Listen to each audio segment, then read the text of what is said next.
And it was at some of those shows that props started popping up. There was no go-to destination for any of this sort of material, so it was just randomly showing up at these.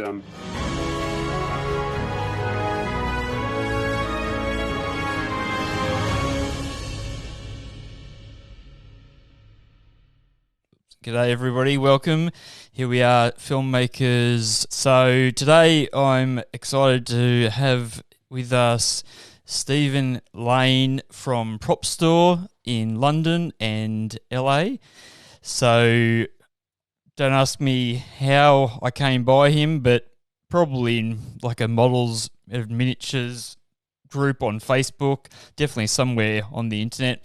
But nonetheless, I found Stephen and learnt about Prop Store, and needless to say, was really excited and have been since to see some of the amazing bits and pieces that they have both in their collection now and coming up for auction soon, as well as some of the items that they've had.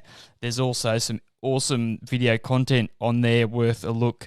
Their YouTube feature on the Nostromo for anyone who's into the Alien/Aliens. I'm going to call it a franchise. It's really this modern Marvel Universe franchise word, but the series nonetheless.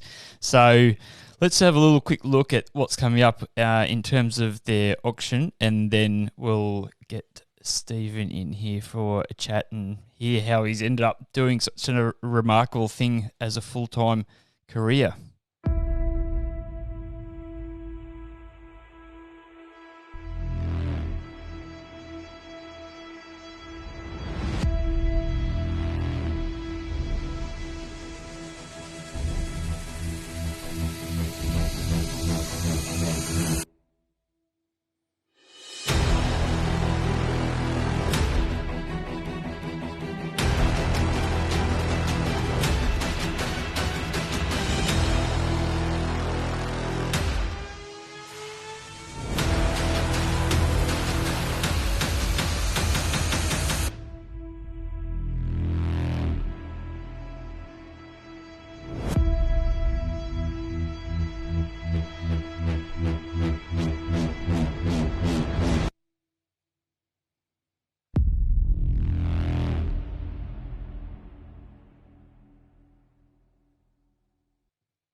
Pretty exciting stuff. So, mate, I guess the number one question, or the first question off the bat, is really how does someone end up in your situation? How did it come to be that you're running what looks to be a pretty successful enterprise across a couple of different cities? Yeah, I mean, it's just a hobby and a passion that just went out of control, really, as much as anything else.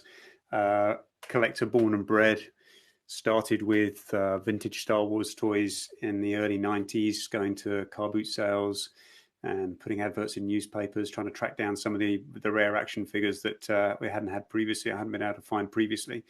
And slowly but surely, that sort of morphed into going to all sort of collective fairs and mini conventions and things like that. There was no such thing as Comic-Cons back then, of course, and no internet. So it was all about legwork. And it was at some of those shows that props started popping up. There was no go-to destination for any of this sort of material. So it was just randomly showing up at these school halls and church halls and things like that.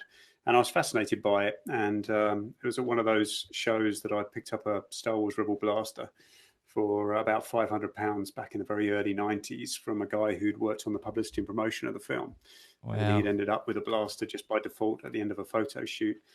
And it was at that point, really, I was just a little bit sort of more hooked on the appeal and the sort of journey of props and costumes, as opposed to, and sort of the association, the direct affiliation with being used on screen, whereas sort of the toys and collectibles I've been into prior to that was more about just something that was relative to and related to.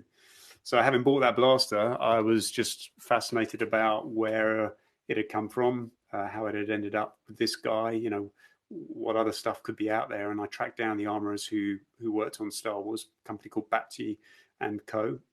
In North London. And I went to see a lovely armourer there called Richard Hooper, and he used to run the shop there for a number of years. In fact, he sadly passed away a couple of years ago. And I took it into him with absolute trepidation that I would show him something and go, no, this is nothing to do with the film. It's nothing to do with us. And I had it wrapped in a tea towel, and I gingerly handed it over to him and said, is this the real deal? And he said, yeah, no, that's absolutely one of the ones we made, and I can restore it for you, because the guy before me had used it for fancy dress costume parties and things, stuck diodes and electrodes all over it. Oh my goodness. And then he took me on a tour of their facility, and as we walked around there, he was like, yeah, that's the PPK from James Bond.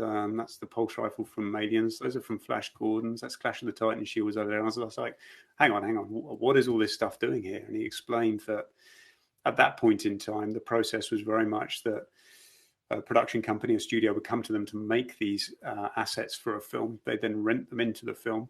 And then at the end of production, they'd come back to them. And so once they came back to them, they would sit on the shelf waiting for another similar production to come along, and then they'd repaint them, refinish them, change them up a little bit, and then rent them back out again.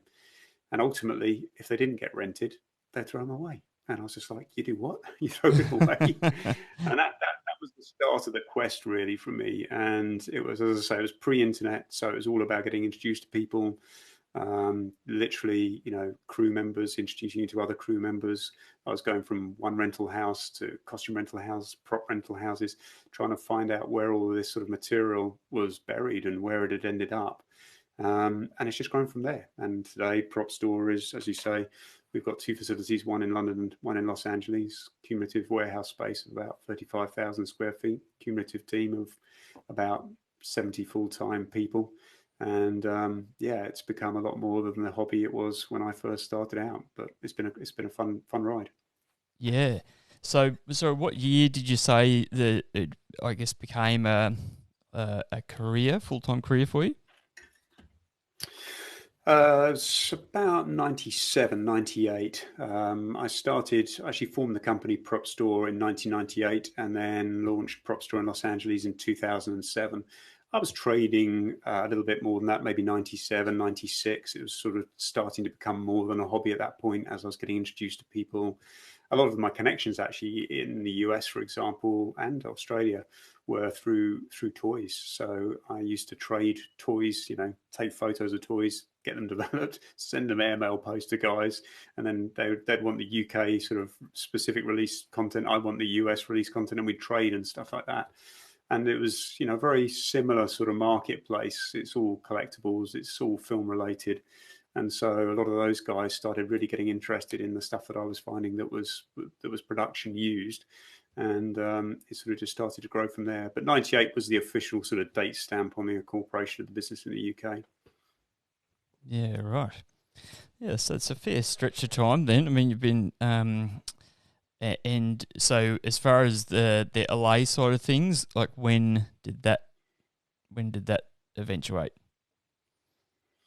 Yeah, so 22 years so far up and running. For LA was 2007, and that was a lot of fun. That was a real challenge trying to open a US company out of the UK without having had any experience or knowledge of doing that previously.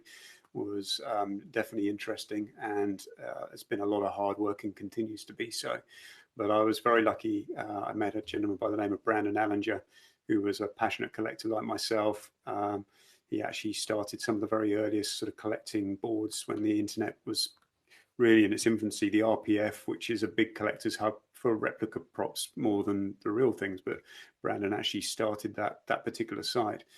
And he lived in Maryland, and he'd flown over to the UK and met me a couple of times, and we just had a few cold beers together, and we're like, what about we start Prop Store LA? Do you want to do that? And I persuaded him to pack all of his goods and chattels up and literally drive them across the whole of America to LA. And in 2007, we opened up our facility there. It was 996 square feet. Literally couldn't swing a cat in the place, but it was the start of it. Now, our facility out there now is 20,000 square feet. So it's a little bit changed over the last 13, 14 years.